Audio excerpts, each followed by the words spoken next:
Ganjang, kimchi market year, here's how to make corn sotbak or corn rice.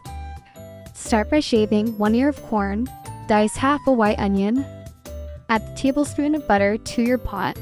Add the diced white onions and stir until soft. Add the corn, 1.5 cups of rice, and cover with water. Cook until it starts to boil, then cover with the lid and lower the heat. Cook the rice with the lid on at low temperature for 8 minutes. When the rice is done, give it a good stir.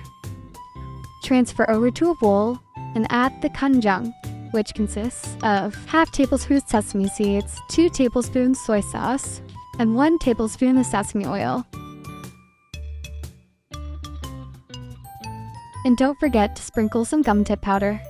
Add some parsley, and enjoy!